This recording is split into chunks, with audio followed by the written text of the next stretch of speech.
Brigadier General retired Rhonda Cornum was born in 1954 in Dayton, Ohio. She soon moved to East Aurora, New York, a small town near Buffalo. Her fondest memories are spending the summers with her grandparents on a small farm in Ohio. This annual experience was formative and instilled the values of hard work, self-reliance, and gratitude. She later drew on these values as a source of resilience. I think I was very fortunate to have parents and grandparents who really gave me some of the most important lessons in life. I remember my dad saying, "Rhonda, the fact that you made a mistake does not obligate you to make it again." I just really learned the value of hard work. And don't measure your success by how much money you make, but by how good you feel about what it is you're doing. She knew from junior high school that science and research would be defining, first earning a PhD in biochemistry from Cornell University, and immediately joined the U.S. Army after graduation, and after 4 years of full-time research, earned an MD from the Uniformed Services University. In 1990, Saddam Hussein invaded Kuwait, and then-President George Bush declared war in 1991.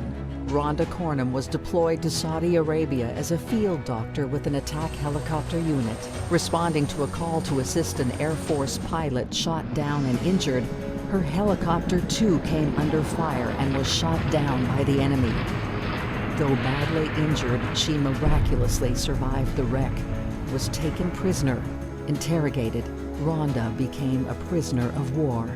It's part of the growth mindset that allows you to look at all the options before you pick one, as opposed to just doing the first thing you think about. I've always made decision making like that, whether I'm picking the right dog breed, picking the right college, or picking the right next step as a prisoner. In the following presentation, Rhonda will discuss her capture and the elements of resilience that not only got her through this epic ordeal, but allowed her to flourish.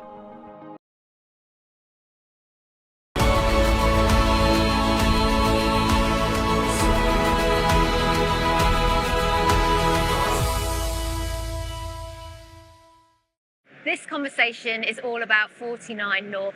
So I'm here today with Christopher Poe, the Director of Community Development for TechWerks. Hello and welcome. Thank you. I'm happy to be here. Yeah, lovely to have you here. So tell us in a nutshell what 49 North is. Well, 49 North is a company that does well-being and resilience training based on what happened inside the U.S. military around about 2009. 49 North is actually the latitude in Germany for the Landstuhl Medical Hospital, where our Director of Health, Brigadier General Rhonda Cornum, she was the officer in charge of that hospital with the evacuation of the soldiers coming out of Iraq in the mid-2000s. So it really is a place of resilience and well-being. And so you're bringing expertise from the military, as you just mentioned, to public safety. Why have you branched out in this way? Well, I think we find this in many cases when it comes to emergency services. A lot of things do come out of the military. Body armor, for instance, came out of the military into law enforcement. But with resilience skills, it was something that the military really hadn't dabbled in prior to about, like I said, the late 2000s. Prior to that, the way we built resilience was very physically. We would put 80 pounds on your back and we'd make you walk for 10 miles. And if you weren't happy about that, essentially we'd kick you until you got back up. And then you would realize, oh, I guess I'm more capable. Well, what we find in emergency services in the military is that we can actually learn psychological strengths to enhance that resilience before negative events happen. And we know that the correlation between the military and emergency services are very close. You're talking about constantly on the job never ending. It's not like crime goes away or the accidents on the highway go away. Military deployments, the war on terror, we were constantly deploying. And in fact, in a lot of ways, I give emergency services a lot more credit than I do the military. When we deploy in the military, we know what the job is, and we have plenty of rights to take care of ourselves if we have to. Law enforcement, for example, when they're pulling a vehicle over, They don't know what they're about to come into contact with. And that can cause quite a bit of stress.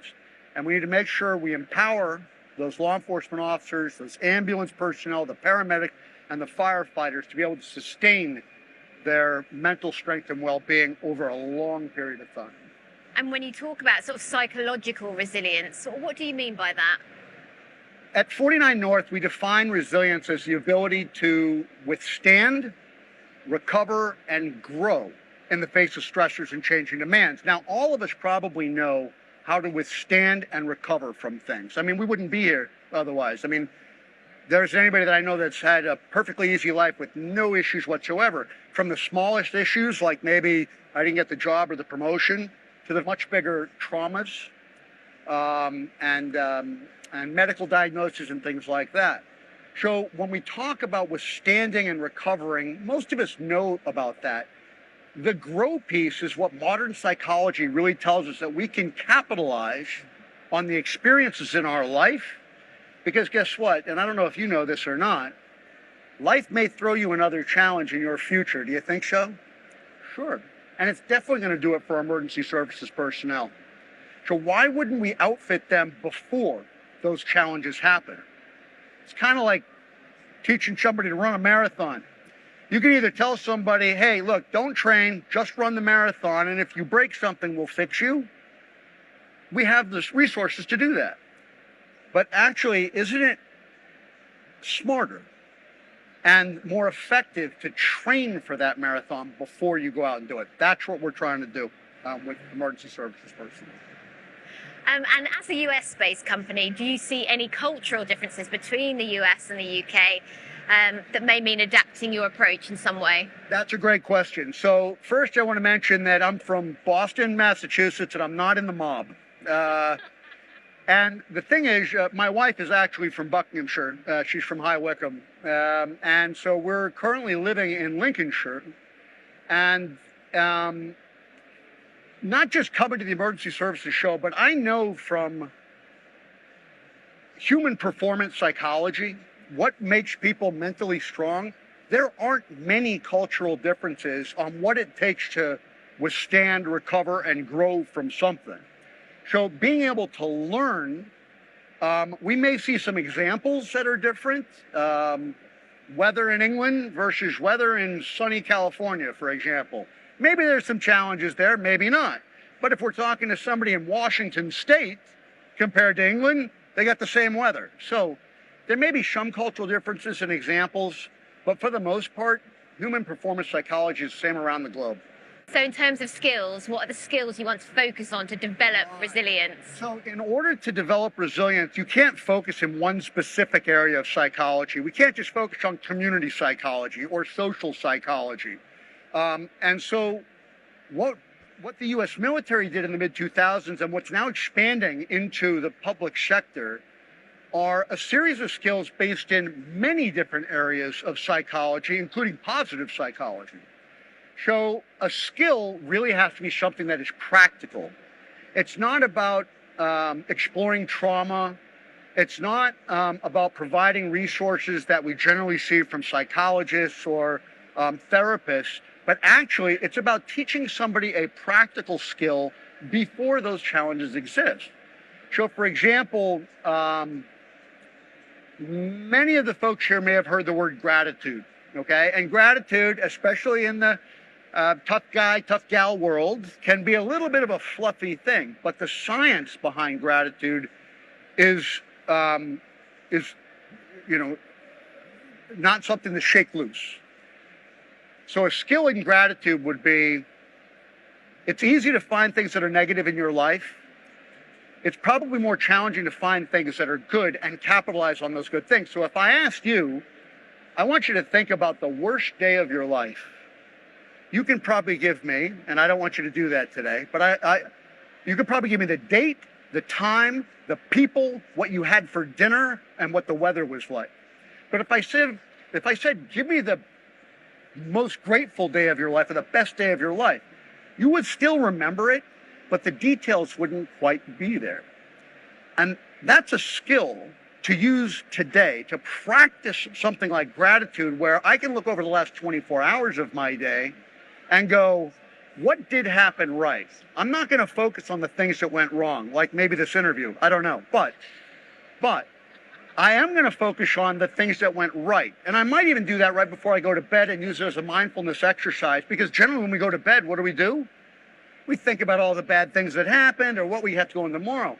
The skill of gratitude is deliberate and intentional, looking for good things to rewire our brains, because when life does throw us that challenge that we know is coming, we will be more capable of finding good things despite the bad things. That's a skill. That's a skill. Wow, that's pretty empowering, actually. So let's talk case studies, shall we? So can you share some case studies with us? For example, what studies did the US military use before they committed to expanding the program to the entire US Army? So my immediate boss, mentor, coach, and friend, she's a former prisoner of war from Desert Storm, and her name is Brigadier General Rhonda Cornum. And Rhonda was directed by the U.S. Army Chief of Staff. Now, in the U.S. Army, there is no general hire, and his name is General George Casey Jr. Both of them are on the 49 North TechWerks staff. And so General Cornum was directed by General Casey to investigate what aren't we doing for our troops. And again, in the mid-2000s in Iraq, especially 2003, 4, and 5, we saw post-traumatic stress disorder on the rise. We saw substance abuse, domestic violence, and this is with soldiers. So this isn't even casualties of war. These are soldiers that are dealing with the war just like we train them to do. But the effects of that, and maybe separation from family or other challenges, were having an impact which caused them to need to research what was out there to help. And what they found was that, like I mentioned, teaching practical skills based on a series of different psychological disciplines. So before they rolled it out to the entire military, General Cornum, and I love her, she's a tough cookie, that lady, had to make sure that the money and the dollars that were going to be spent by the U.S. taxpayer to outfit this to 1.1 million troops was effective. So what they did was they packaged resilient skills and they taught them to 4 U.S. Army brigades. Now, a brigade in the U.S. Army is about 5,000 troops. So 20,000 troops get resilient skills training. And 20,000 troops do not.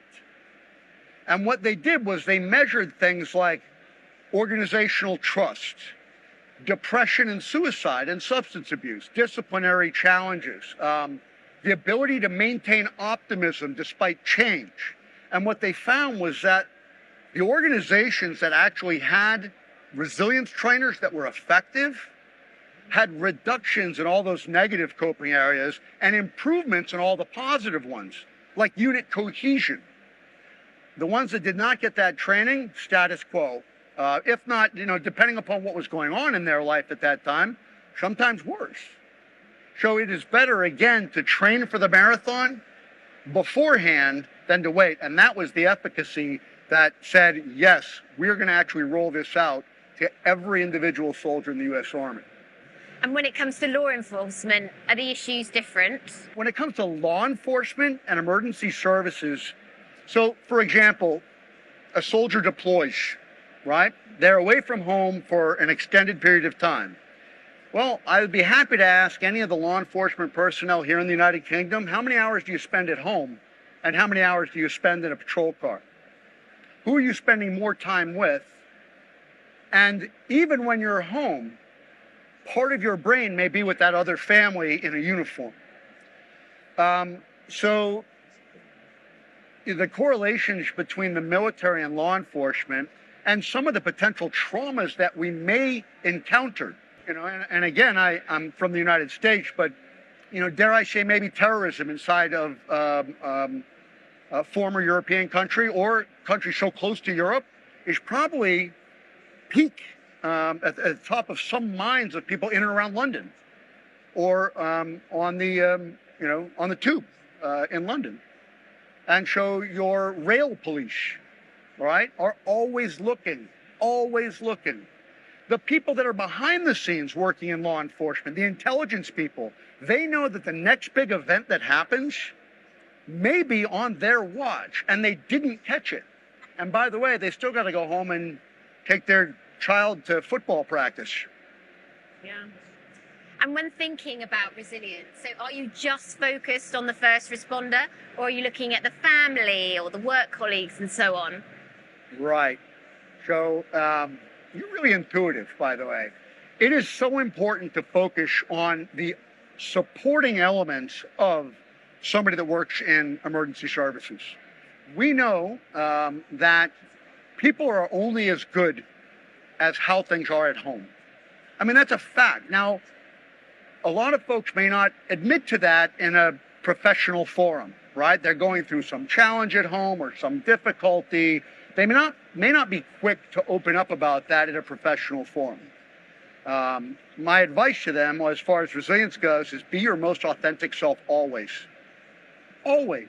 That's a stronger way to go, right? Because if you're stretching the rubber band so tight inside your head and in other places of your life, and you snap at the wrong moment, which means we lose you to any number of negative coping strategies, or you just do get to a point where you need some sort of clinical help, we've lost you.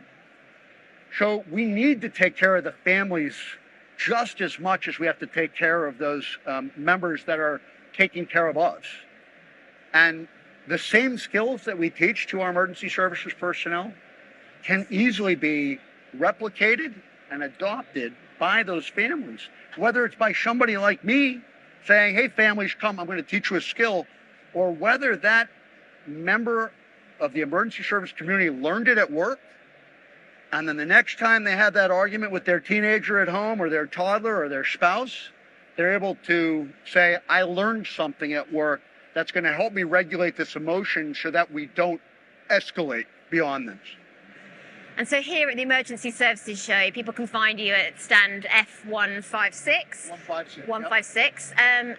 And what can people expect when they come and visit you there? So look, my goal here, and again, this is our very first time at the Emergency Services Show. And again, like I said, I happen to live in Lincolnshire, and I really wanted to see how was the United Kingdom developing, instituting, providing resilience practices in their organizations. I mean, in my day, quite honestly, and I'll be very truthful about this, it was like, okay, we got a Christmas party coming up, so there's our wellness, and you need to just carry on.